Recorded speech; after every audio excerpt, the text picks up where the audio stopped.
Bom dia a todos, bom dia a todas, bom dia para você que está nos assistindo pela TV UFMA no Maranhão e pela Pop TV em Sobradinho e Porto Alegre. Sejam todos muito bem-vindos e bem-vindas ao nosso ICL Mercado Investimentos. Hoje é dia de agenda importante porque saiu o desemprego, a gente vai trazer os detalhes aí das novidades da PNAD contínua, mas saíram outros dados também importantes. Tem estatística de crédito, saiu o PCI, o Índice de Gastos com Consumo lá nos Estados Unidos, uma métrica que o Fed, o Banco Central de lá, adora. Então a gente vai trazer todos esses pontos para vocês, tintim por tintim. Mas antes de tudo isso, eu vou dar bom dia para o André. Bom dia, André, como você está? Bom dia, Débora, tudo bem? Bom dia a todos os nossos telespectadores. Dia de saber o que aconteceu com a PNAD. O último dia do mês aí não é somente Halloween, é também dia para a gente ver aí que tem menos desemprego aí no Brasil mais uma vez. Caiu o desemprego, vamos explicar por que está acontecendo tudo isso, vamos ver da onde que está vindo essa queda do desemprego, vamos ver também os dados do crédito aqui no Brasil, aí já não é uma coisa tão animadora assim, então aí sim é dia das bruxas. Vamos falar de corte de gastos mais uma vez, aí infelizmente aí a gente tem que falar sobre esse assunto, né? Mas já que um dia tão recheado assim, não podemos perder muito tempo, já vamos direto para a nossa agenda, né, Débora? Então o que a gente tem hoje no radar aí do nosso telespectador? Bom, a nossa agenda também está recheada hoje, cheia de indicadores, cheia de balanços também, uma agenda bem repleta. Então não vamos também perder tempo nela, vamos passar rapidinho pelos principais pontos. Hoje, antes da abertura, saíram os dados, os resultados do Bradesco, teve também Ambev, ConocoPhillips e Shell. Então, tanto aqui no Brasil como lá fora, dados importantes, balanços importantes antes da abertura. E vocês vão ver que depois do fechamento também tem mais resultado corporativo. À meia-noite, o Banco do Japão trouxe a sua decisão de política monetária. A gente vai tratar um pouco mais disso quando foi falar da Ásia. Então, vamos trazer aí os principais pontos dessa decisão e o que ficou em aberto para as próximas. Na Alemanha, teve vendas no varejo essas que surpreenderam, tiveram um número bem inesperado aí para setembro. Então, acabaram até trazendo um fôlego maior junto aos resultados corporativos de algumas empresas lá da zona do euro. Na zona do euro também teve taxa de desemprego que chegou à mínima aí, patamares mínimos em algum tempo, e por lá teve o CPI preliminar também, que é o índice de preços ao consumidor, mas a primeira leitura, uma leitura prévia, que também ficou dentro do esperado.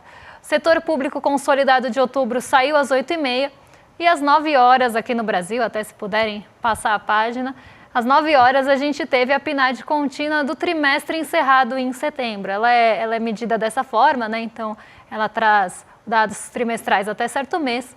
E agora a gente tem a medição até setembro. Também temos gasto com consumo e renda pessoal nos Estados Unidos às 9h30 e o índice de preços de gastos com consumo, o famoso PCI, e seu núcleo. Esse dado a gente vai trazer com um pouco mais de detalhes, porque como eu falei lá no início, é uma métrica muito utilizada pelo Banco Central dos Estados Unidos para decidir taxa de juros e tomar qualquer decisão de política monetária. A gente vai tratar esse assunto com um pouquinho mais de detalhes. Temos pedidos de auxílio-desemprego na semana até dia 26/10, dado esse que está ganhando relevância depois das surpresas com o payroll, com o relatório de empregos dos Estados Unidos, que também sai essa semana, sai amanhã. Então aqui a gente já tem uma medição semana após semana do mês de outubro, lembrando que o payroll que vai sair é ainda de setembro, mas aqui já temos uma ideia de como isso vai se desenvolver, para não ter tanta surpresa. Índices de custos de emprego também saíram nos Estados Unidos e o ISM de Chicago divulga o PMI, o índice de gerente de compras. Não aquele da S&P Global, mas um índice de gerente de compras para a gente até ter como base comparativa. No Japão e na China também temos índice dos gerentes de compras, esses do S&P Global. Então, durante essa noite e na manhã seguinte, na manhã de amanhã, a gente vai ter os PMIs industriais de vários países, inclusive Brasil e Estados Unidos, e aí a gente traz esse compilado. Mais para o fim do dia, e depois do fechamento, a gente tem alguns balanços importantes, então tem a CCR divulgando balanços, tem outras empresas aí do exterior, dos Estados Unidos, como a Amazon, a Apple e a Intel, balanços muito esperados, porque fazem parte daquelas, principalmente a Amazon e a Apple, aí, fazem parte das grandes de tecnologia, e Intel também tem toda aquela questão do setor de tecnologia, também ligado a mercados asiáticos. Então, tudo isso deve ficar no radar. Os balanços de empresa de tecnologia são muito esperados e podem fazer um barulho, como fizeram o da Microsoft e da Alphabet nos dias anteriores.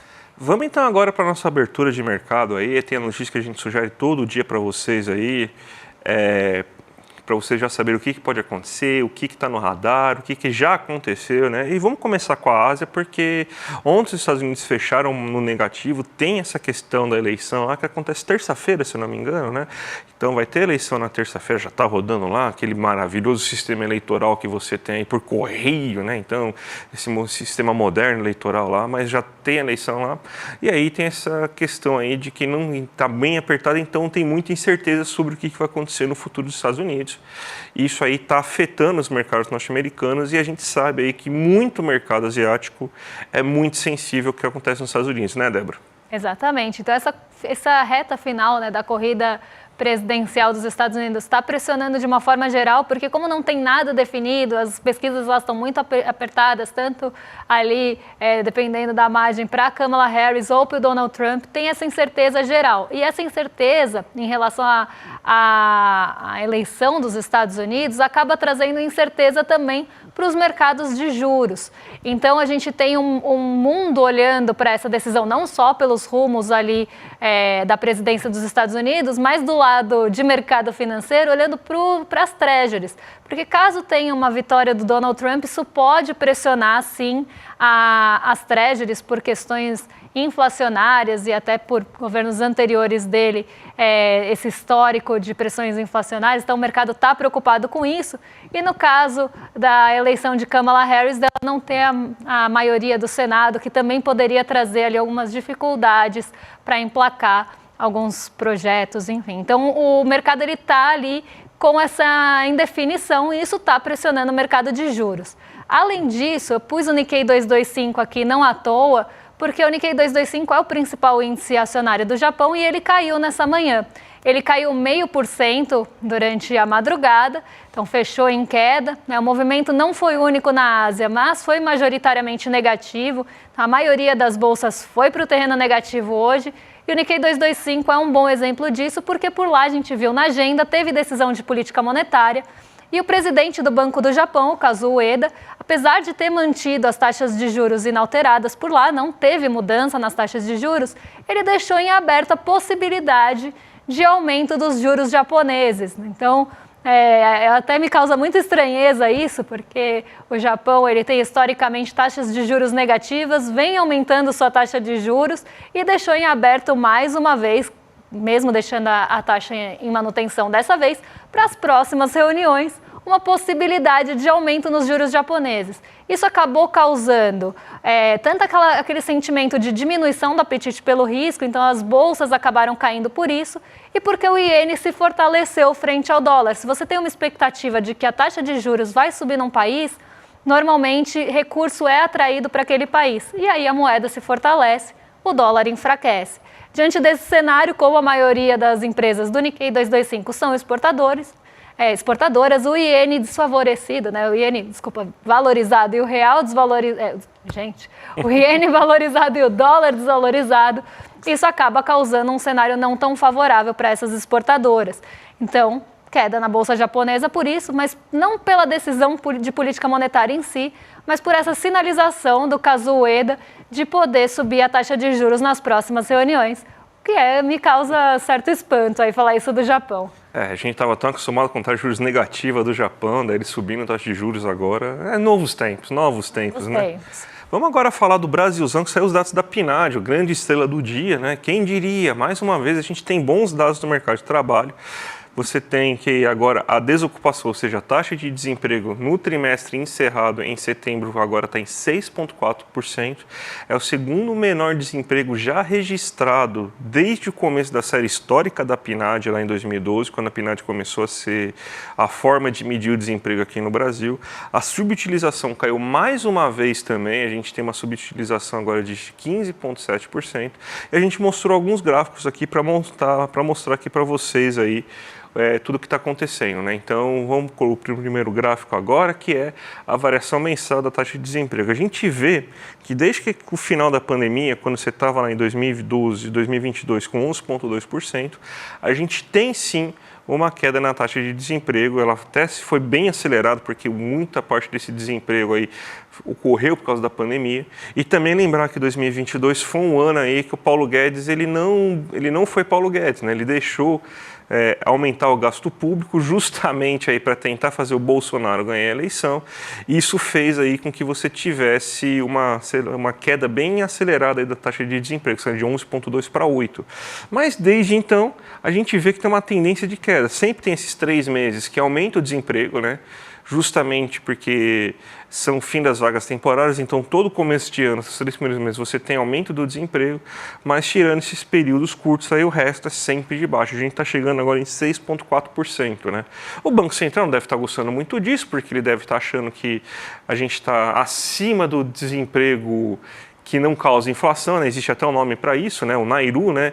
Taxa de desemprego que não causa inflação. Eles devem achar que a gente está fora disso, né? Mas tudo bem.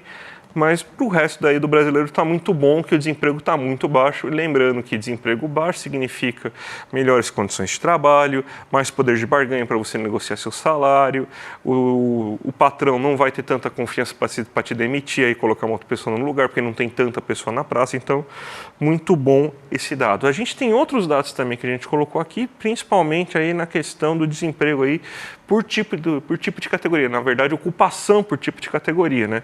103 milhões de pessoas empregadas, né? Então está em mil vagas, né? Então são 103 milhões de pessoas empregadas agora, com a maior parte delas aí com carteira assinada no setor privado. Inclusive, foi o local que mais se formou empregos aí nesse mês aí, com 320 dos 512 mil empregos novos formados aí nesse mês.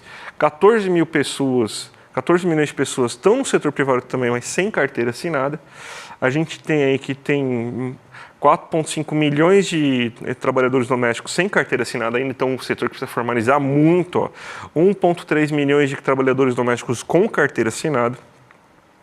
A gente tem aqui, ainda tem um grande nível de pessoas que trabalham por conta própria sem CNPJ, mas a gente teve um aumento na formalização nesse mês, 25 mil postos de trabalho aí de pessoas por conta própria com CNPJ foram formados e caiu 25 mil pessoas aí, então você vê uma certa formalização nesse momento. Funcionário público, a gente tem 7 milhões de funcionários públicos. Se a gente for comparar com o resto, bem baixo, né? Mas a gente fala que está muito inchada a máquina, né? Tudo bem, o pessoal é meio maluco mesmo, né? Então é isso aí que é o nosso retrato aí da PNAD nesse momento, né?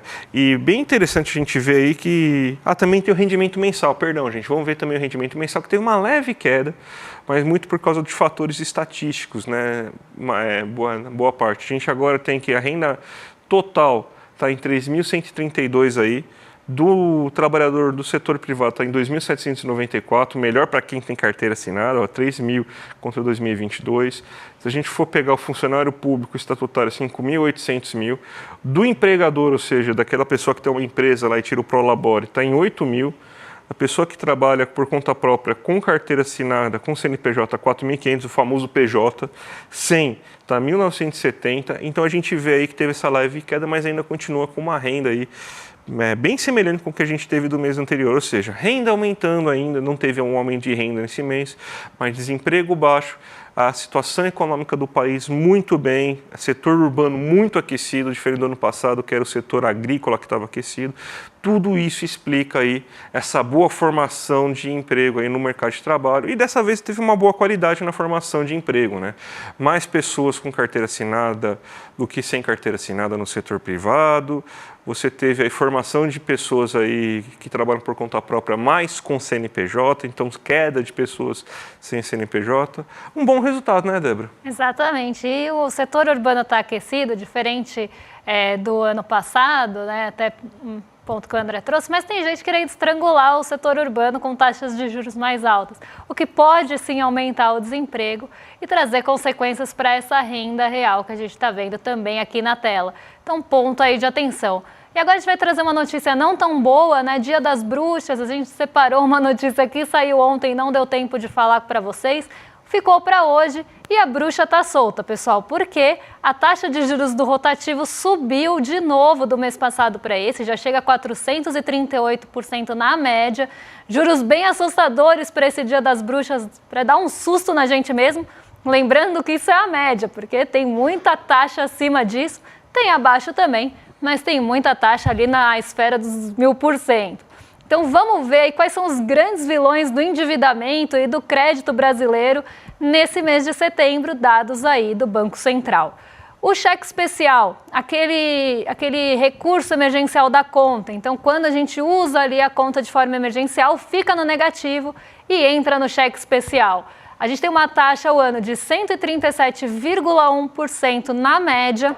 O crédito pessoal não consignado, então aquele crédito livre, aquele crédito que não tem uma garantia, né? Normalmente a gente chama de financiamento pessoal ou de empréstimo pessoal. 94,3% de taxa de juros ao ano. Na média, eu gosto de trazer esse ponto, justamente para a gente ter em mente que tem taxas maiores do que essas no mercado. Crédito pessoal consignado, aquele que desconta em folha do pensionista, do servidor público, do olerite do funcionário ali que trabalha no setor privado, 23,2% de juros. Lembrando que essa taxa aqui tem garantia porque está descontada direto na folha e uma taxa muito alta.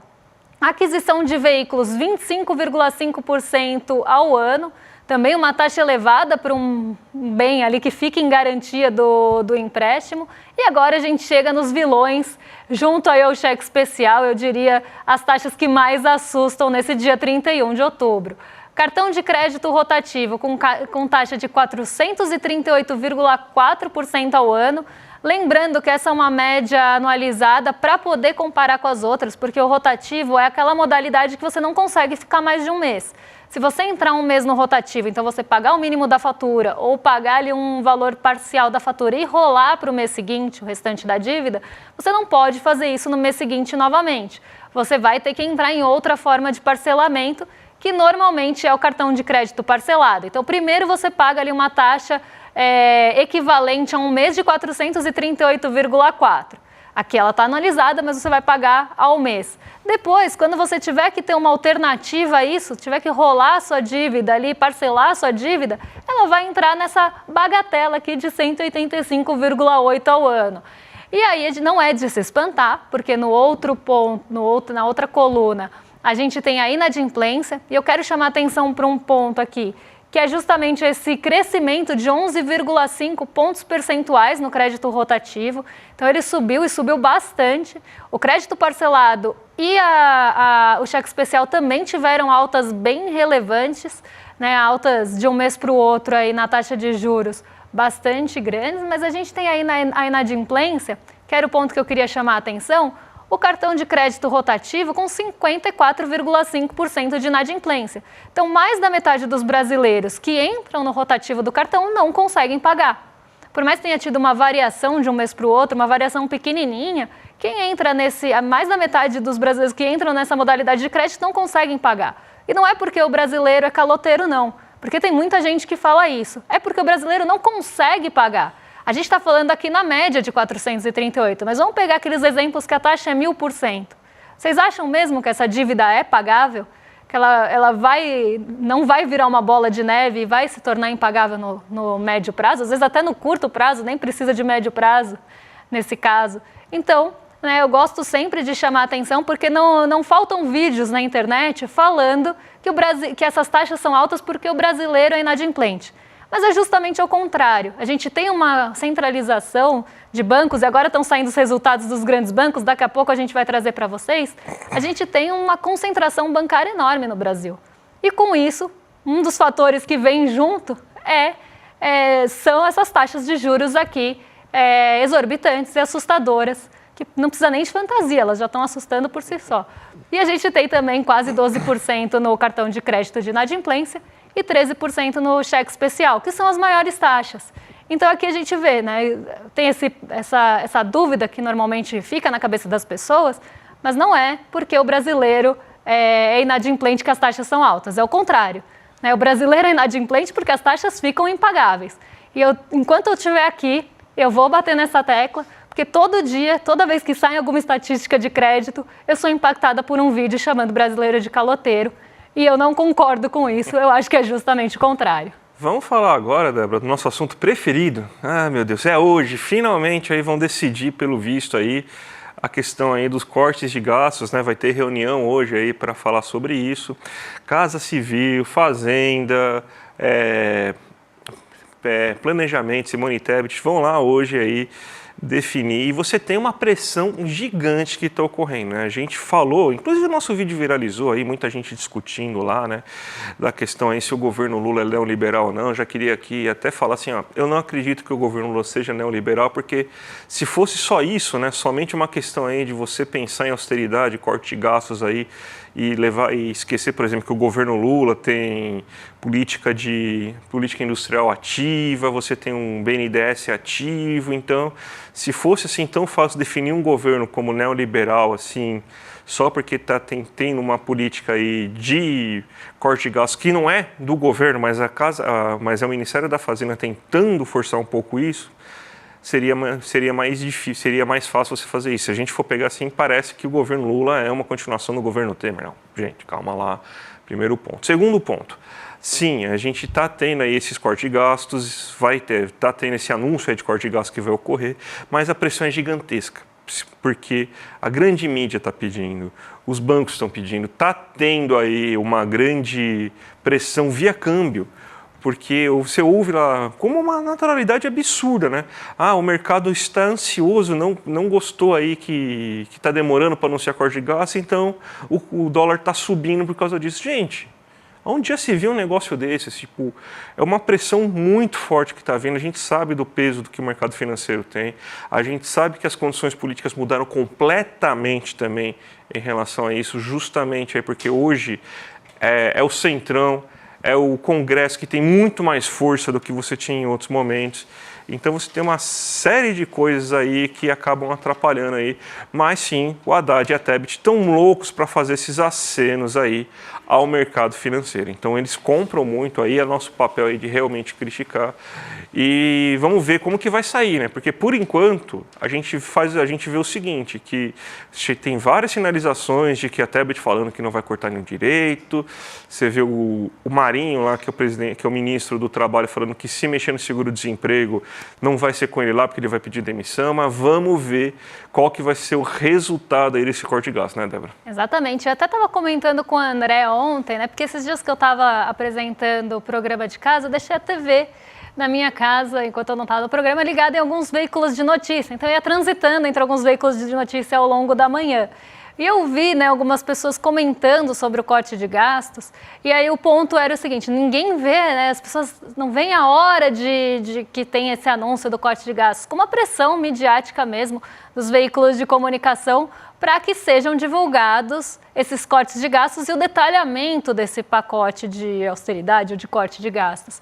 E a gente vê também, por outro lado, né, eu que acompanho muitas notícias de mercado financeiro, acabo vendo que todo dia isso é repetido, inclusive as projeções do mercado para os cortes de gastos. E aí eu vi uma frase muito interessante, que era a seguinte, se ficar abaixo de 30 bilhões, então o mercado pelo menos está esperando 30 bilhões ali de corte. Se ficar abaixo disso, já pode esperar que vai ter ali chiadeira, já vai ter, a frase obviamente não era essa é a minha interpretação, mas vai ter chiadeira, vai ter pressão cambial. Então o mercado ele já colocou ali o mínimo que ele aceita para esses cortes, para não continuar fazendo essa pressão, principalmente cambial. E aí, como o André falou, isso é tratado com maior naturalidade. Não estou agradado pela política fiscal, eu quero que tenha austeridade, eu quero que tenha corte de gastos, então eu vou pressionar via câmbio, porque aí eu consigo também mexer com as expectativas de inflação e usar isso de justificativa para pressionar também taxa de juros. Gente, a nossa taxa de juros futura chegou a 13%.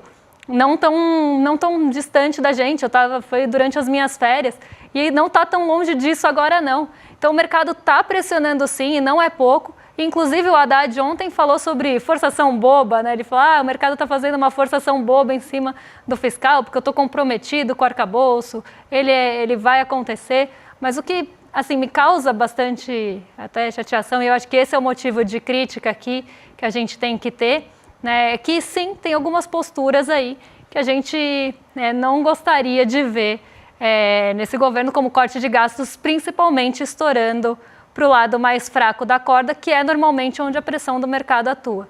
Mas vamos lá, né? Quando saírem esses detalhamentos, podem deixar que a gente vai contar para vocês. Débora, acho que o PC vai ter que ficar para amanhã, até pelo tempo, mas a gente tem o quê? 2, 3 minutinhos para fazer o giro, que faz tempo que a gente não faz o giro, né? Vamos lá ver como que está o nosso amigo mercado nessa manhã, dessa manhã de hoje. 0,02, o nosso querido amigo mercado está bem, hein? Está indo de lado como um siri. Faz alguns dias já que o nosso mercado está andando de lado. Ontem fechou com uma queda de 0,07, ficou bem perto do 0 a 0 e hoje continua nessa indefinição.